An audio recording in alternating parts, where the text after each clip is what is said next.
This text is from our Israeli sister and wife, Rachel, who has been consistent in pushing for the freedom and emancipation of Biafra from Nigeria. Recently, she single-handedly took the Biafran struggle to the Israeli parliament, and there are ongoing talks within the Israeli hallowed chambers to see that Biafra sees the light of the day. Now, let's read what she wrote. Rachel wrote, and I read verbatim. After many months of traveling, I told you that soon something good will happen. Didn't I tell you? Every Wednesday, traveling to the parliament, getting to know our politicians, showing them the photo album of evil, massacres, and other horrible situations that Biafrans are facing daily. I get to a point that I gathered 30 parliament members on Biafra's side, the good side of history. Today, I saw the fruit of my efforts, an official urgent call to raise the issue of Biafra and that of our leader at the Israeli parliament. On two big screens, it was written in Hebrew, a call for urgent humanitarian help to Biafra, and the name of our Minister of Welfare, Mr. Jacob Megji, as the speaker. His speech was amazing. I was emotional hearing him speaking. Today is my victory day.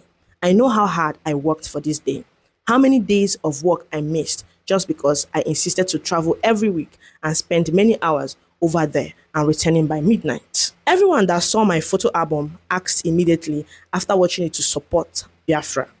Among them, the chairman of our parliament and his deputies, ministers, deputy ministers, members of the Foreign Affairs Committee and more.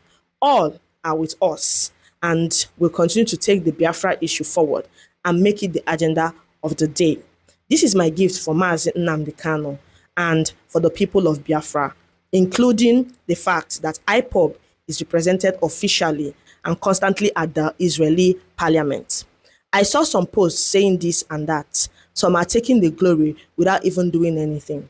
But since I am the one who did it, modified by myself, and I did it for our leader, for the people of Biafra, and especially for my small IPOB group in Israel, I will thank them first for their efforts and contribution.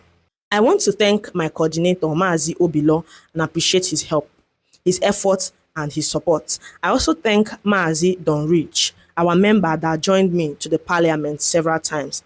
I also did it for my children and grandchildren that participated on my Biafra campaigns. I thank my late husband, Sam. I hope that you are proud of me in heaven. I promise you that I will never stop. All hail Biafra, all hail Israel, all hail Mazi Nnamdi Kanu, all hail our small amazing IPOB group in Israel. I love you all. Thank you so much, Rachel Nwosu. Yes, she's married to our Igbo brother, and even though her husband is no more, she has taken it upon herself to fight for Biafra. What an Esther of our generation. Thank you so much, our beloved wife. We are immensely proud of you. Thank you for speaking up for Biafra. We are proud of you. Register your children in our Igbo Academy and see great improvement. If you also want to learn content, DM me. And we have power banks for sale. If you want it, also DM me. 20K, 30K, and 50K mAh. I'm just a DM.